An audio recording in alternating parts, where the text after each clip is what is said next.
안녕하세요. 저는 40대 초반에 내년 중학생이 되는 아들 하나를 키우고 있는 여자입니다. 주변에서 시집살이 얘기, 악덕한 시어머니 얘기, 심심찮게 많이 들어봤지만 그럴 때마다 저는 우리 어머님은 안 그러셔서 다행이다 생각했습니다. 결혼 생활만 해도 14년 정도가 되는데 어머님과 저는 사이가 꽤 좋았거든요.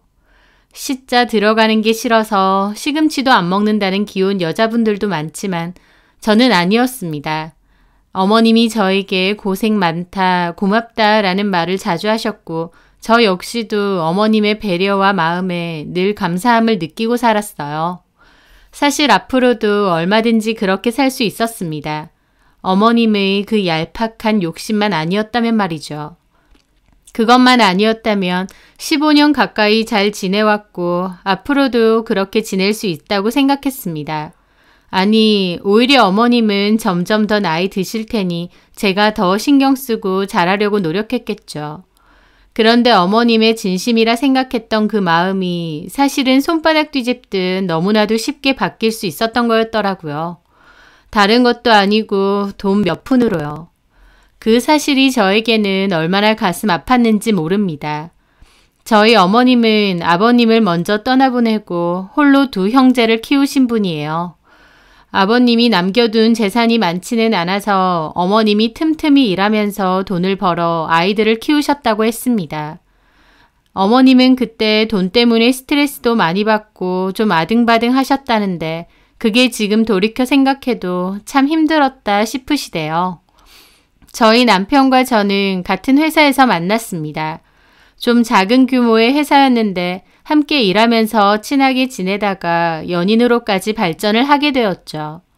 남편이나 저나 둘 다 돈이 막 넉넉한 상황은 아니었지만 서로에 대한 마음이 너무 컸기에 결혼도 하기로 했습니다. 양가 부모님도 다 환영해 주셨어요. 어머님은 제가 야무지고 똑똑해 보인다며 마음에 든다고 하셨습니다. 그런데 양가 두 집안 모두가 여유롭지는 않아서 결혼할 때 돈을 보태주실 수 있는 형편은 안 되어 있는 데다 남편과 저도 모은 돈이 그리 많지는 않았어요. 그래서 좀 어렵게 시작하긴 했습니다.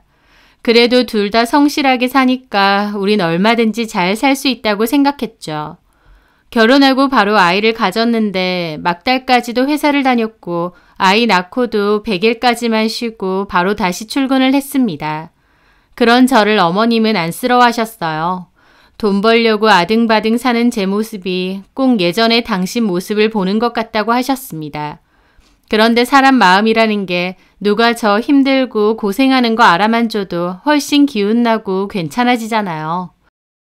어머님이 그렇게 말해주시고 위로해주시니 저는 오히려 더 열심히 살고 싶어졌어요. 내가 열심히 해서 우리 가족도 또 어머님도 잘 건사해야겠다 씩씩하게 마음먹었죠. 그러던 와중 남편은 돌연 회사를 그만두고 개인 사업을 해보고 싶다 했어요. 월급이 많지는 않아도 안정적이긴 했는데 그만둔다고 하니 고민이 많았죠. 하지만 남편이 시작해 본다고 한 사업이 제가 봐도 나쁘지 않았어요. 남편도 열심히 할 거라고 의지가 대단했고요. 고민과 많은 대화 끝에 남편은 퇴사 후 사업을 시작했습니다. 결론적으로요, 잘 안 됐습니다. 한 3년 정도 겨우겨우 이끌다가 결국 폐업 처리를 하게 되었거든요. 그 사이에 마땅한 수익도 없었고 빚도 좀 졌었죠.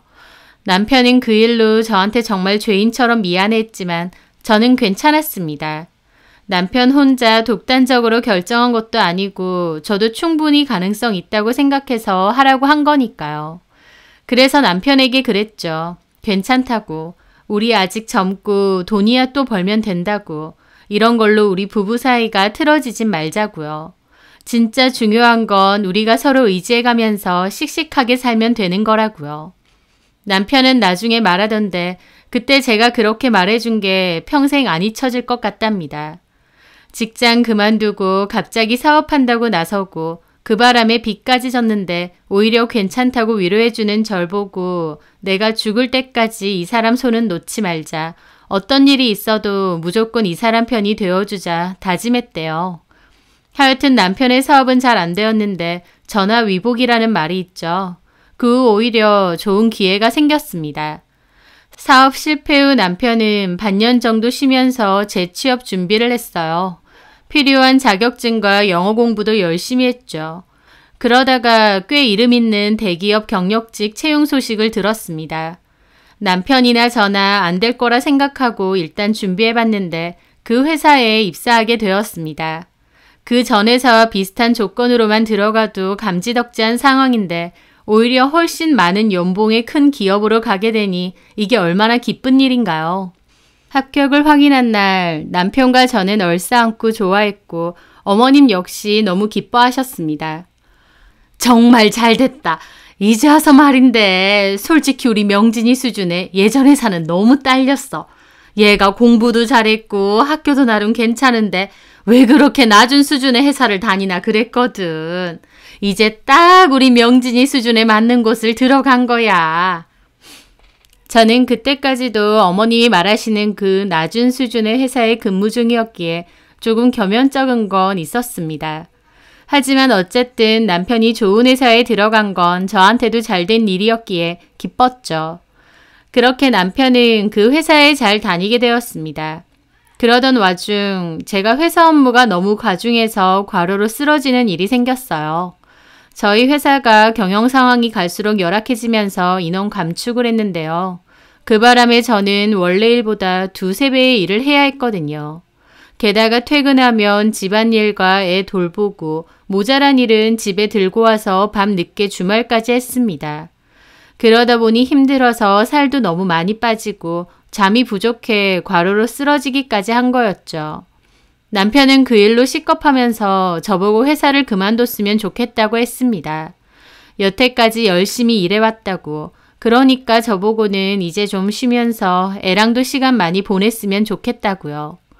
물론 저도 좀 그러고 싶었죠. 하지만 걸리는 것이 많았습니다. 남편 월급이 훨씬 많이 오른 건 맞지만 남편 사업 실패로 갚아야 될 빚도 좀 있었거든요.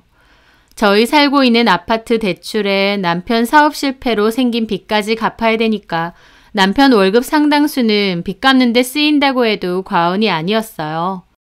그렇다 보니 제가 벌어야 저희의 생활이 그나마 잘 굴러가는 거였죠. 하지만 제 몸도 너무 안 좋고 어차피 회사 사정도 너무 안 좋아져서 계속 다닐 수 있을지도 의문이었습니다. 그래서 결국 고민 끝에 회사를 그만두었고 한동안은 집에서 좀 쉬면서 아이와 시간을 보내기로 했어요. 하지만 집에 있으면서도 마냥 편하게 쉴 수는 없었고 언젠가는 일을 해야 된다는 생각은 있었습니다. 그리고 뭘로 돈을 벌어봐야 되나 라는 고민은 계속하고 있었죠. 그러다가 아이 학교 가는 시간만큼은 그냥 버리지 말고 파트타임 알바라도 하자 싶었습니다. 아이 학원비 정도는 제가 벌어야 마음이 편하겠더라고요. 그렇게 집 가까운 샐러드 카페에서 일을 시작했어요. 그 샐러드 카페는 위치도 별로고 장사가 대단히 잘 되는 곳은 아니었습니다. 저는 그곳에서 일을 하면서 내가 이런 장사를 한다면 잘하겠는데? 이런 부분은 이렇게 개선하면 좋겠는데? 라는 생각을 많이 했습니다. 그때 그 사장님이 거의 저에게 일을 맡기셨고 본인은 가게에도 안 나오셨거든요. 그래서 제가 실질적으로 일을 했었는데 위치 때문에 손님이 별로 없었지만 일을 하는 동안에는 손님들이 저보고 장사 잘한다고 음식 맛도 훨씬 좋아졌다며 반응이 괜찮았습니다. 하지만 결국 그 가게는 문을 닫았어요. 그러면서 저도 아르바이트 자리를 잃게 되었죠. 그런데 제가 직접 운영해보면 잘 될 것 같은 기분이 드는 거예요. 사실 이런 생각으로 창업하는 건 몹시 위험하다는 거 아는데 그래도 뭔가 잘할 수 있을 거라는 의지와 확신이 생겼습니다. 남편에게 얘기를 했고 남편은 제가 원하는 대로 해보라고 했어요. 솔직히 아직도 빚이 있고 남편이 갚고 있긴 하지만 남편이 뭔가 하고 싶다고 했을 때 제가 응원해줬듯 이번엔 자기가 응원해주고 지지해줄 거래요. 그렇게 남편의 응원을 등에 업고 회사원들이 밀집해 있는 자리로 가게 위치를 찾았습니다. 그런 곳은 월세가 비싸서 테이블은 2~3개밖에 안 되는 작은 규모로 얻게 되었어요. 그리고 저의 샐러드 카페를 열게 되었습니다. 결론적으로 장사는 굉장히 잘 됐습니다. 금방 직장인들, 특히 여자 직장인분들이 아침 식사나 점심 식사용으로 많이 찾으셨거든요. 다이어트나 건강에 관심 있는 분들은 다양한 메뉴와 특제 소스가 많은 저희 샐러드 카페를 잘 이용해 주셨어요. 저는 적절히 적립금 제도나 1+1 이벤트 등도 진행하면서 꽤 많은 단골들을 확보했죠. 장사가 꽤나 잘 돼서 같은 건물에 있는 훨씬 큰 매장으로 확장 이전도 했고 또 다른 동네에는 2호점도 열었습니다. 거기는 제 동생이 점장으로 있어요.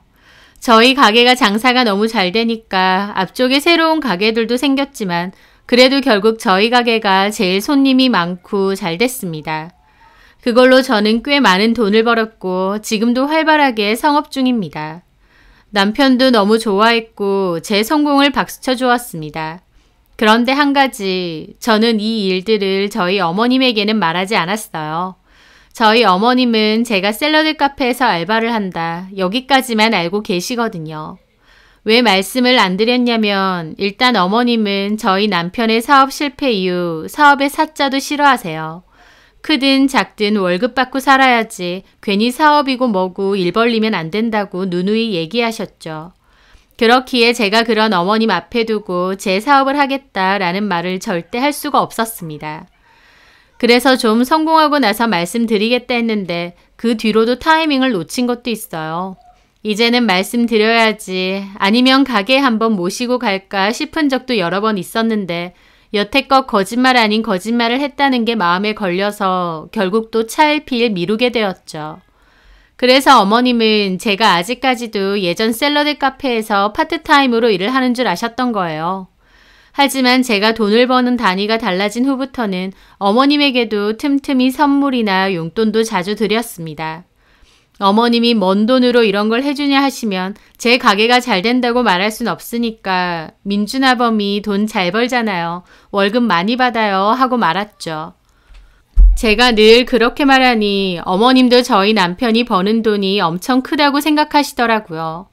사실은 겨우 대출 다 갚고 이제야 숨통 트이는 때였는데요. 어쨌든 그런 상황이었고 남편은 한 번씩 저에게 당신이 해드리는 거잖아. 그렇게 말씀드려. 라고도 했지만 저는 괜찮다고 어머님도 아들한테 뭔가를 받았다고 해야 더 기쁘실 거라고 하고 말았습니다. 이러나 저러나 어머님과 저는 사이도 좋았고 앞으로도 지금처럼 잘 지낼 수 있을 거라 생각했어요. 그런데 시동생이 결혼을 하게 되고 결혼할 여자친구를 집에 데리고 오면서 어머님과 제 사이는 몹시 틀어지게 되었습니다. 시동생과 결혼할 여자친구, 즉 저의 동서될 여자는 대기업에 다닌다고 했어요. 어머님은 그 말에 정말 쌍수를 들고 예비동서를 환영하셨습니다. 시동생은 시청 공무원으로 일하고 있는데요. 안정적이긴 하지만 아직은 말단이라 월급은 몹시 적은 편이었거든요. 그런데 결혼할 여자는 연봉도 좋은 대기업에 다닌다 하니 어머님은 너무 좋으셨던 거죠. 게다가 집에 인사를 드리러 올 때 선물을 엄청나게 사들고 온 겁니다.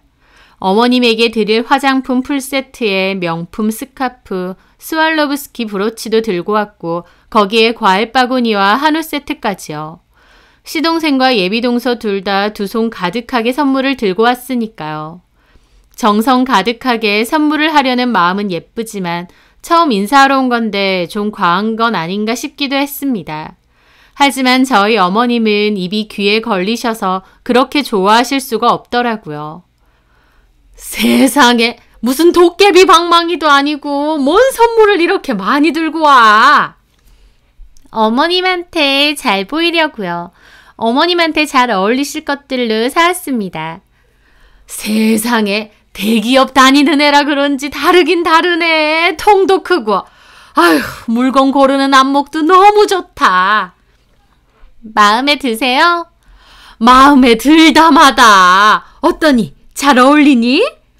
너무 멋지세요, 어머님. 이것도 한번 보세요.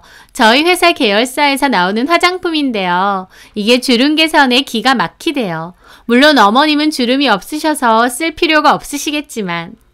어머, 얘는. 저는 예비동서의 넉살에 깜짝 놀랐습니다. 보통 처음 인사를 가면 좀 어려운 기분이 들만도 한데 예비동서는 너무 살갑게 잘하더라고요. 대기업 다녀서 능력도 좋은데 저렇게 곰살맞게 구니 어떤 어른이 싫어하시겠어요. 저희 어머님도 완전 껌뻑 넘어가셨죠. 저도 그런 예비동서가 귀엽고 좋아 보였습니다. 참 싹싹하고 성격이 좋구나 하면서 흐뭇하게 봤죠. 그런데 그렇게 어머님과 예비동서가 사이가 좋은 걸로만 지냈으면 더할 나위 없이 좋았겠죠. 문제는 예비동서를 본 이후로 어머님은 저와 예비동서를 적나라하게 비교하기 시작한 거였습니다.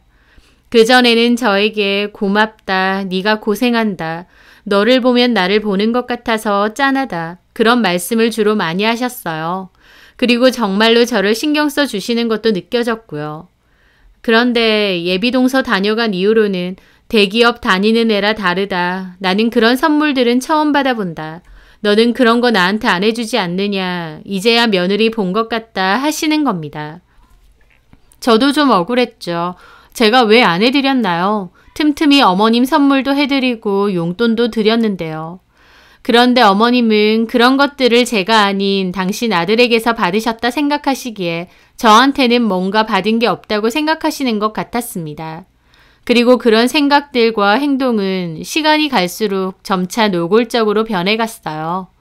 시동생이 결혼을 하고 예비동서가 진짜 동서가 되고부터는 더욱 심해진 거죠. 다 같이 모여도 어머님은 둘째 동서만 좋아하라 하시고 저한테는 말투부터가 차가워지셨습니다. 다 같이 있어도 저한테는 식사한 거 정리 좀 해라 하시고는 둘째 동서한테는 줄 게 있으니 잠깐 너만 와봐라 하시면서 데리고 가시는 거였죠. 그리고 동서만 선물 주시고요. 그거 당해보면 정말 기분 이상합니다. 왕따 당하는 것 같기도 하고 두 명이서 똘똘 뭉쳐 나만 바보 만드는 것 같거든요. 저희 어머님이 원래 그러신 분이면 저도 그러려니 하죠. 근데 그전까진 저한테 그렇게 잘해주시던 분이 동서 들어오고부턴 저를 완전 찬밥 취급하시는 거였습니다. 그런 게 좀 서운하기도 하고 섭섭하기도 했어요. 어머님은 제가 뭘 해드린 게 없다고 자꾸 그러시지만 사실 저 어머님한테 그 어떤 며느리보다 많이 해드리고 크게 해드렸거든요. 어머님은 모르시지만요. 남편은 차라리 이제라도 자기 가게 운영하는 거 말하라고 그리고 그거 잘 된다고도 하라고 했습니다. 하지만 유치하게 대놓고 그런 말 하는 것도 좀 싫더라고요. 그러던 와중 어머님이 웬일로 같이 쇼핑 가자며 부르시는 겁니다. 쉬는 날이기도 해서 나갔죠. 어머님 필요하시면 어머님 선물도 좀 사드려야겠다 생각하고요. 그런데 가보니 동서도 함께 있더라고요. 저는 어머님이 며느리 둘 다 불러서 오붓하게 데이트하고 싶으신가 보다 했는데 좀 있다 보니 그게 아니었습니다. 두 사람은 팔짱 끼고 걸어가고 저만 뻘쭘하게 뒤를 따라다니게 되었어요. 게다가 동서가 어머님한테 이것저것 선물을 엄청 사드리는 겁니다. 어머님, 이것도 너무 잘 어울리세요. 이것도 같이 사세요. 아유, 됐어. 내 걸 몇 개나 사는 거야. 제가 어머님 외투 보고 전에 마음 짠했잖아요. 밑부분이 트어진 거예요. 그거 제가 전에 사준 건데. 어머님, 이제 어머님 나이에는 하나를 사도 값지고 좋은 걸 사셔야 돼요. 안 그러면 없어 보이잖아요. 우리 어머님 그냥 있으면 부잣집 큰 사모님 같은데 그런 허름한 옷이 어울려요? 그러니? 생각해보니까 그렇기도 하다. 이걸로 하세요. 제가 사드릴게요. 오늘 산 거 다 하면 꽤 나오는데. 괜찮아요. 돈 잘 버는 며느리 둬서 뭐 하시게요. 아휴, 내가 이게 무슨 복이라니. 그 모습을 옆에서 보는데 어이가 없었습니다. 제가 사드렸다는 그 외투는 어머님이 고르신 거예요. 너무 마음에 든다고 주구장창 입으셨고요. 그러면서 밑부분이 좀 트어진 건데 그걸 센스 없는 제가 일부러 싸고 별로인 옷으로 사줬다는 식으로 대화를 하시더라고요. 사람 앞에 놔두고 저런 대화를 주고받는데 어머님도 그렇고 동서도 참 사람이 못돼 보이더군요. 말이 나와서 그런데 동서가 어머님에게 입안에 혀처럼 굴길래 원래 성격이 곰살맞고 애교가 많은 줄 알았습니다. 그런데 저한테는 아니었어요. 세상 딱딱하게 단답으로만 대답하고 저하고는 사적인 대화도 거의 안 하려고 하더군요. 제가 어쩌다가 궁금한 거 물어보려고 카톡을 보내도 하루 이틀은 기본적으로 답장이 없습니다. 그러다가 나중에 톡이 와서는 회사 일로 바빠서 이제 봤네요. 무슨 일이세요? 이렇게 옵니다. 몇 번 그러다 보니 저도 빈정상해서 더 이상 따로 연락 안 하고요. 어머님이 저를 무시하시니 동서도 저를 무시하는 게 느껴졌습니다. 어머님은 대기업 다니고 능력 좋은 둘째 며느리가 좋아서 어쩔 줄 몰라 하시면서 저랑 비교하고 저를 깎아내렸고 동서도 그런 걸 느끼는지 어느 순간부터 저를 대놓고 무시하는 상황이었던 거죠. 그 상황에서 가만히 있기 그래서 저도 좀 나서면서 어머님이 들고 계신 옷을 받아들었어요. 어머님, 이리 주세요. 이건 제가 사드릴게요. 잘 어울리시네요. 그런데 제 말에 어머님은 엄청 티커운 표정으로 제가 가져간 옷을 확 낚아채셨습니다. 됐다. 둘째가 사준다는데 네가 왜? 동서가 다른 것도 많이 사드렸잖아요. 요건 제가 사드릴게요. 됐다니까. 그리고 네가 뭘 사. 결국 우리 명진이 돈 아니야. 남편이 힘들게 번 돈 그렇게 함부로 쓰는 거 아니다. 아껴 써. 저 돈 있어요. 뭔 돈? 알바해서 월급 받았니? 그거는 저축이나 잘해도 네가 알바나 하면서 시원찮게 보니까 우리 명진이가 혼자 그렇게 고생하는 거 아니야. 그런 걸 알면 뭐든지 아끼고 야물딱지게 살림도 해야 되는 거다. 괜히 기분 낸다고 이 돈 저 돈 쓰면 안 되는 거야. 사람들도 많은 백화점, 심지어 옆에 동서도 있는데 저한테 저렇게 말하시는 겁니다. 그 상황이 창피하고 또 너무 서운하더라고요. 좋은 마음으로 해드린다는 건데 이렇게까지 면박을 주실 필요가 있나요? 게다가 그 옆에서 동서는 픽 하고 비웃고 있고요.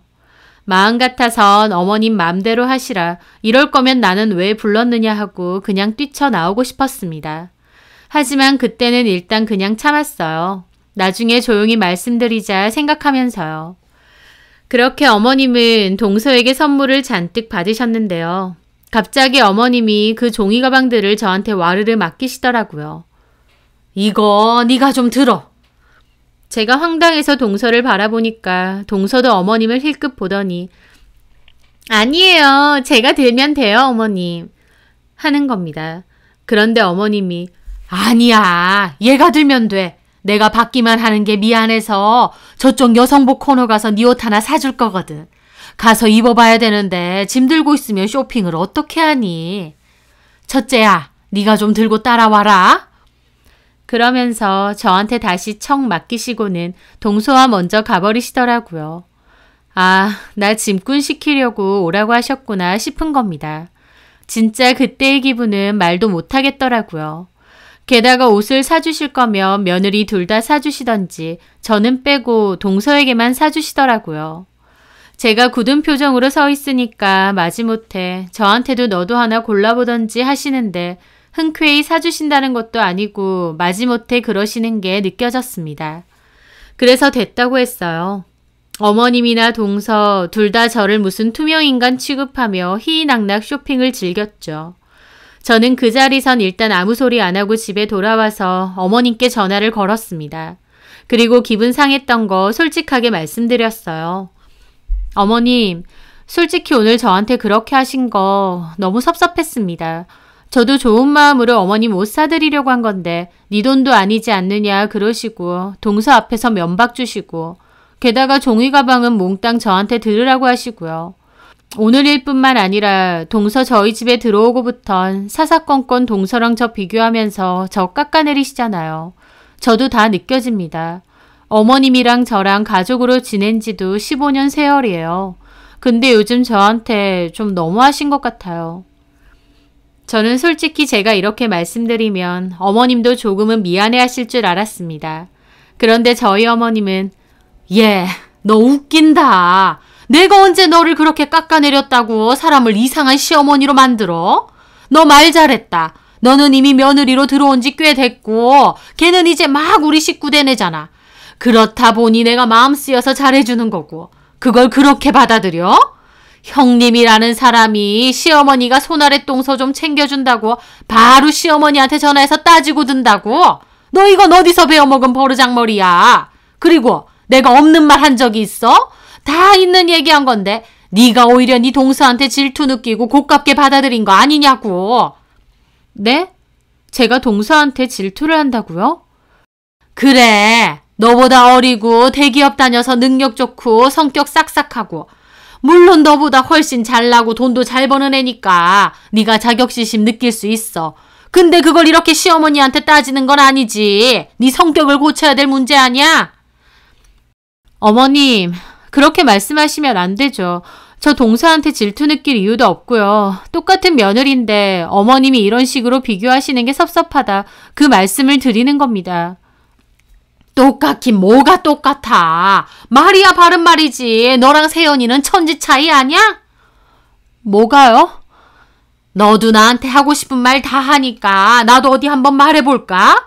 세연이는 우리 성진이한테도 얼마나 도움되겠어. 와이프가 그렇게 돈 잘 버는 대기업 다니면.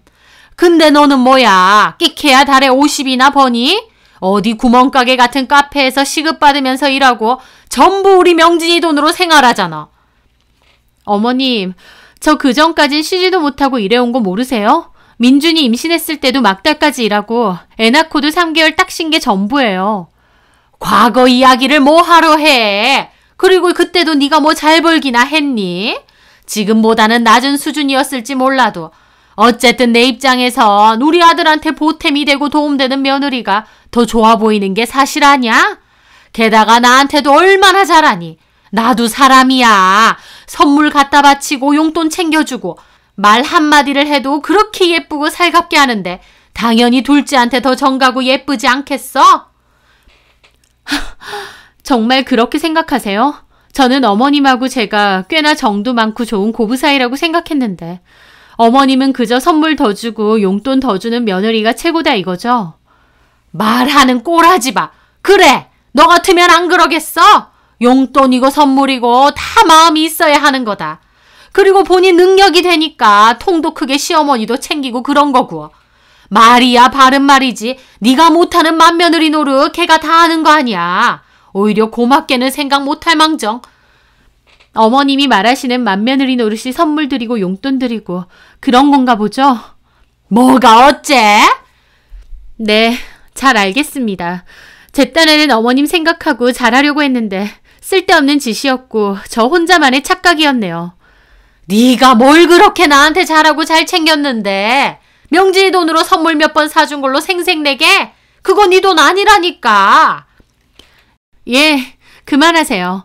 어머님 생각 잘 알겠습니다. 전화 그만 끊을게요. 그만 들어가세요. 저는 그렇게 전화를 끊었습니다. 정말 그때 그 서러운 마음은 이루 말로 할 수가 없었습니다. 여지껏 어머님과 친정 엄마만큼이나 사이좋게 잘 지내왔다 생각했고 저도 마음으로 어머님 신경 쓰고 챙겨왔다 생각했어요. 그런데 어머님은 고장 돈 몇 푼, 선물 몇 개에 둘째 며느리만 축혀 세우고 저는 헌신짝 취급하시는 겁니다. 그게 얼마나 서럽고 서운했는지요. 저는 이 모든 사실을 남편에게 털어놓았고 남편 역시 몹시 기분 상해하더라고요. 게다가 남편도 좀 느끼고 있기도 했고요. 그러면서 저한테 어머님께 다 말하자고 하는 겁니다. 엄마가 그렇게 말하시면 안 되지. 당신은 무려 엄마 집까지 해드렸는데. 네, 맞습니다. 어머님이 지금 사시는 집 제가 해드렸고 남은 대출금도 제가 갚고 있어요. 어머님 전에 사시던 전셋집이 워낙 오래되기도 했고 누수 문제가 생겼거든요. 그래서 제가 남편과 상의해서 제 명의로 아파트를 한 채 해드렸습니다. 어머님 대출 끼고 제가 모은 돈 합치고 모자란 건 대출도 냈어요. 대출금은 제 힘으로 충분히 메꿀 수 있다 보니 잘 갚고 있었고요. 그 사실을 정작 집에 살고 있는 어머님은 모르세요. 제가 아직도 아르바이트를 하는 줄 아시기 때문에 집을 제가 해드린다고는 못하죠. 당연히 어머님 아들이 해드리는 건데 세금 문제 때문에 명의만 제 앞으로 해놓는다고 대강 말씀드렸습니다. 하지만 엄밀히 말해 그 집에 남편 돈 들어가는 건 없어요. 남편은 그때까지도 사업 때 생긴 남은 빚 청산할 때였고 저는 한창 샐러드 카페가 상업 중일 때였거든요. 그래서 제가 어머님 위해서 큰맘 먹고 해드린 거고 남은 대출도 제가 갚는 거였습니다. 어머님은 동서가 대기업 다녀서 돈 잘 번다고 저랑 비교하셨지만 돈으로 치면 제가 동서하고는 비교도 안 되게 잘 법니다. 남편이든 저든 누가 해드리면 뭐 어떤가 싶어서 좋은 마음으로 아파트 이사까지 시켜드렸는데 그런 저한테 맏며느리 노릇도 못한다고 비난을 하시는 거였죠. 세상 어느 며느리가 시어머니 편하게 사시라고 대출 부담 홀로 지면서 집을 옮겨드리나요? 그 서운함, 섭섭함, 배신감 진짜 말도 못하게 크더라고요. 남편은 조만간 어머님 댁 가면 다 말씀드린다 했습니다. 그 전까진 저도 남편에게 굳이 말하지 말자고 했었어요. 어머님이 아들한테 집 받았다고 주변에 자랑도 많이 하시고 좋아하셨는데 제가 해드린 것보다 아들이 해주셨다고 생각하는 게 더 좋으신가 보다 했거든요. 그리고 누가 해준 게 크게 중요한 것도 아니니 구태여 말하지 말자 했었죠. 근데 이렇게 되니 저도 억울해서 제가 해드렸다 말해야겠더군요. 그렇게 시간이 지나서 어머님 댁에 다 같이 모이게 되었습니다. 한 달에 한 번 정도는 시댁에 가서 식사도 하고 시간도 보내고 오거든요. 저희 아들은 태권도 학원에서 캠핑 간다고 해서 빠지고 저랑 남편만 시댁으로 갔습니다. 갔더니 아직 시동생네는 안 왔더라고요. 어머님하고 저하고는 백화점 사건 이후로 통화했던 것 때문에 좀 서먹했죠.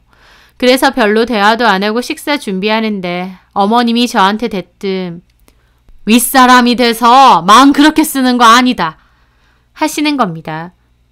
네? 둘째 질투하고 그러는 거 아니라고. 심보를 그렇게 쓰면 안 되는 거야. 둘째는 못 느끼겠니? 네가 질투하는 거 다 느낄 거다. 라면서 저를 또 힐난하시더군요.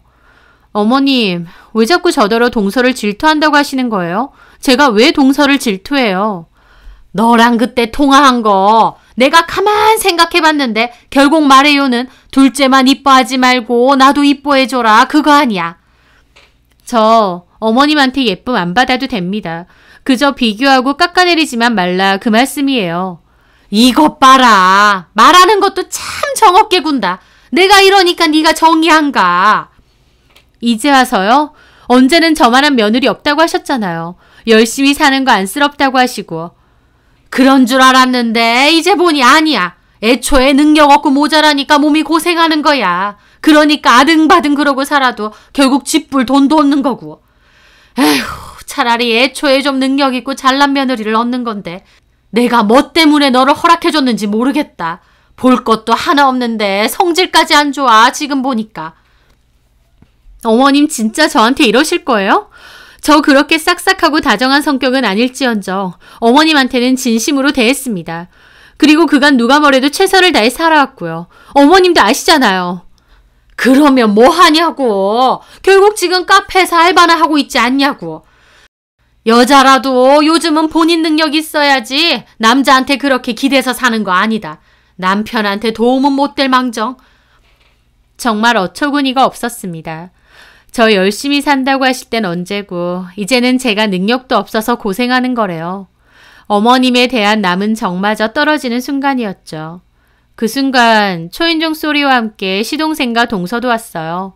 저는 아무 말 안 했지만 속이 부글부글 하더라고요. 입 꾹 닫고 식사 준비하고 식사했습니다. 동서는 그 사이에도 저 보란듯이 어머님과 조잘조잘하고 어머님도 동서한테만 반찬 챙겨주시더라고요. 이것 먹어봐라 저것도 먹어봐라 하시면서요. 저는 거의 투명인간이었습니다. 남편도 그 상황 보면서 한 소리 하고 싶은지 꾹 참고 있고요. 그렇게 식사가 끝났고 다 같이 상을 치웠습니다. 그런데 저는 그때 마침 캠핑 간 아들한테 전화가 와서 잠깐 자리를 비웠어요. 짧게 통화를 하고 다시 주방으로 들어가려는데 우연히 어머님과 동서가 주고받는 대화를 엿듣게 되었습니다. 제가 할게요, 어머님. 아휴, 됐다니까. 평일에 그렇게 고생하고 일하는데 안 해도 돼. 가서 쉬어. 이거는 쟤 시키면 돼. 에이, 그러면 저 형님 눈치 보이죠. 눈치는 무슨 눈치야. 지가 뭔데. 내가 내 며느리 아까워서 설거지 시키기 싫다는데. 그래도 눈총 받기 싫은데 진짜 쉬어도 될까요, 어머님? 괜찮아. 내 방에 안마의자 있으니까 거기 가서 안마 받으면서 좀 쉬고 있든가. 형님이 뭐라고 하시면. 뭐라고 했단 봐 아주. 내가 머리채를 잡아놓을 거야. 어디 남의 귀한 며느리한테 지까짓게 뭐라 해. 그리고 걔는 원래도 하는 일이 이런 거야. 아, 그 샐러드 카페에서요? 그래. 거기서 하나 여기서 한 번 더 하나. 뭔 상관이니? 지 밥벌이도 못하는데 이런 거라도 제대로 해야지. 그러니까 우리 귀한 며느님은 들어가서 쉬어요. 과일이라도 갖다 줄까? 그 순간 도저히 못 참고 소리 질렀습니다. 어머님! 제가 갑자기 튀어나오자 어머님과 동서 모두 화들짝 놀라더라고요. 깜짝이야!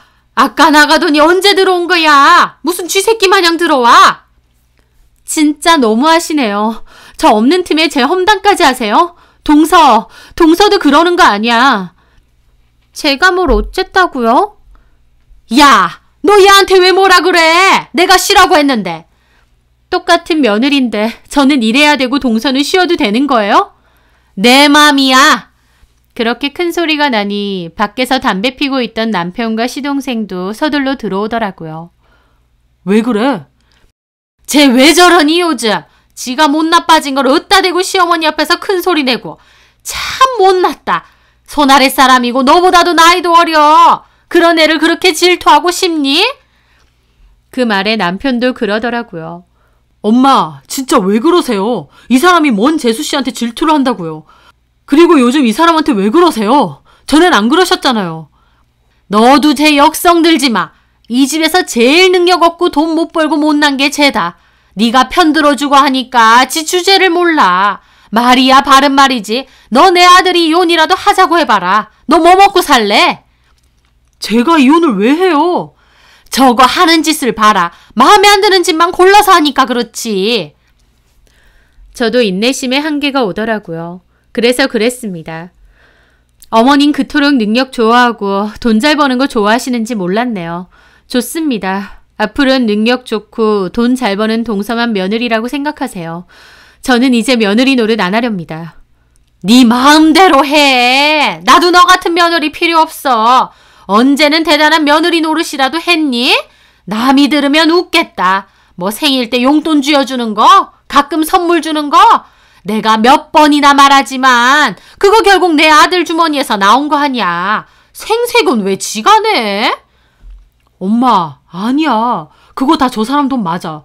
저 사람이 여지껏 엄마 신경 쓰고 챙겨준 거라고. 아, 됐다 그래. 그런 거 뭐 얼마나 한다고. 그리고 이 집도 저 사람 거야. 그 말에 잠깐 정적이 흘렀습니다. 그리고 어머님과 동서 어리둥절한 얼굴로 남편을 보더라고요. 뭐? 명의 말하는 거야? 그거는 세금 문제 때문에 쟤한테 한다고 했잖아. 부부 같이 사는데 세금 문제는 뭔 세금 문제예요? 제가 어머님한테 그냥 해드린 거예요. 제 능력껏 번 제 돈으로요. 남은 대출도 제가 갚고 있고요. 그 말에 어머님도 황당한 표정이시더라고요. 뭔 소리야? 달에 50 받는 알바한다면서. 뭔 돈이 있어서? 실은 저 사람 사업한 지 꽤 됐어. 알바 아니고 사장이야. 지점도 2개나 있고 장사 엄청 잘 돼. 월 매출만 해도 얼만데. 뭐? 어머님, 저 같은 며느리 필요 없다고 하셨죠. 저 이제부터 어머님 며느리 아닙니다. 이 순간부터 저 며느리라 생각하지 마세요. 저도 더 이상 그렇게 생각 안 할 테니. 그러면 이 집부터 비워주세요. 어머님 전세금은 바로 돌려드릴 테니까요. 저 이 집 부동산 금매로 내놓으렵니다. 제 말에 어머님 눈이 휘둥그레졌습니다. 뭐야? 제가 어머님 며느리도 아니고 어머님 더 이상 제 시어머니도 아니잖아요. 근데 제가 왜 여기서 더 사시라고 해야 돼요? 당장 내놓을 거니까 2주 안에 짐 정리해서 나가주세요. 남편도 한숨만 쉬고 아무 말 안 했습니다. 어머님도 당황해서 남편을 붙잡았어요. 이게 뭔 소리야? 제가 나보고 여기서 나가란다. 어쩔 수 없잖아. 저 사람 집 맞다니까. 아니, 세상 천지 시어머니 보고 집 나가라는 며느리가 어딨어? 그러게 왜 저 사람 자꾸 무시하고 하대하냐고. 옆에서 보는 나도 너무하다 싶은데. 아니, 내가 무슨... 동서 그 와중에 눈알 굴리고 있더라고요. 저는 그런 동서를 보며 시동생에게도 말했습니다. 도련님도 마찬가지예요. 제가 도련님한테 빌려드린 돈 돌려주세요. 아, 형수님, 왜 저한테 그러세요, 갑자기? 동서가 저 개무시하고 저한테 하는 거 보니 너무 기분 나빠서요. 좋은 마음으로 도련님한테 빌려드린 건데 이건 아닌 것 같아요. 마련해서 최대한 빨리 돌려주세요. 제 말에 동서도 눈이 휘둥그레지더라고요. 그게 무슨 말이야, 자기야. 형님한테 뭔 돈을 빌려. 그 집 반반에서 산 거라며. 도련님 몫의 반은 내가 빌려준 거야. 네? 사실 시동생과 동서가 결혼할 때 집을 반반하기로 했다는데요. 시동생은 결혼 자금으로 주식 투자한 곳이 있어서 묶여 있다는 겁니다. 그걸 동서에게 말 안 했다고 하고요. 그래서 일단 급하다고 남편하고 저에게 빌려달라고 한 건데 제가 마침 여윳돈이 좀 있었거든요. 그래서 1년 뒤에 받기로 하고 빌려준 겁니다. 그런데 동서하는 행동 보니 기분 나빠서 그 돈도 돌려받고 싶더라고요. 형수님, 이미 집 샀는데 돌려달라면 저희는 어떡합니까? 능력 좋은 동서가 어련히 알아서 하겠죠. 저는 더 이상 그런 거 모르겠고 돈 돌려주세요. 맏며느리 역할도 못한다고 욕먹은 마당에 이제부터 진짜 아무것도 안 할 겁니다. 이번 달 안까지 정리해서 주세요. 저는 그렇게 말하고 자리를 뜨려고 했어요. 어머님은 다급하게 저를 잡으시더라고요. 첫째야, 잠깐만. 이렇게 가면 안 되지. 놓으세요. 저 이제 며느리 아닙니다. 예, 너 이러는 거 너무 유치해. 이러지 말자. 그래, 너 서운한 거 알겠고 내가 미안하다. 앞으로는 나도 그렇게 안 하마. 아니요. 그렇게 하시든 말든 이제 제 할 바 아닙니다. 둘째 며느리한테 며느리 노릇 톡톡히 받고 사세요. 저는 없다고 생각하시고요. 그렇게 뿌리치고 나가려고 하고 남편도 따라오려는데 어머님이 이번엔 남편을 잡으시더라고요. 너 어디 가? 어딜 가긴. 그럼 저 사람 가는데 냅둬? 너는 엄마 옆에 있어야지. 엄마도 중요하지만 나한테 저 사람도 중요해. 나 벼랑 끝까지 갔을 때 옆에서 지지해주고 응원해준 게 저 사람이야. 솔직히 저런 며느리가 세상에 또 어딨어. 엄마 위해서 집 해주면서 내가 해준 걸로 하자고 여지껏 말 한마디 안 한 사람이야. 그런 사람을 고작 선물 몇 개, 용돈 몇 개로 비교하면서 무시하는데 저 사람이 부처도 아니고 그걸 언제까지 참겠어. 내가 봐도 엄마 진짜 너무했어. 엄마도 엄마 행동 다시 생각 좀 해보세요. 그렇게 남편도 저한테 오더라고요. 저도 현관문 열고 기다리고 있다가 남편과 같이 나와 문 닫았습니다. 그러면서 어머님 완전 하얗게 질린 얼굴을 봤는데 그게 어머님을 본 마지막이었어요. 저는 그 뒤로 정말 어머님과 보지 않고 살고 있거든요. 결혼 생활 15년간의 정도 있고 어머님과 돈독하게 잘 지낸다 생각했는데 그 세월과 정이 고작 동서 직업과 선물 몇 개로 아무짝에도 쓸모 없어질 줄 몰랐습니다. 저는 남편에게 그 집은 부동산 바로 내놓겠다. 내가 이러는 게 싫다면 당신은 어머님한테 가라고 했습니다. 남편은 이혼하자는 소리냐며 펄쩍 뛰었고 저 서운한 거 이해한다며 제가 원하는 대로 하겠다고 했어요. 저는 정말 그 집을 부동산에 내놓았고 그 사이에 남편이 어머님에게 다른 집으로 옮기시자 했습니다.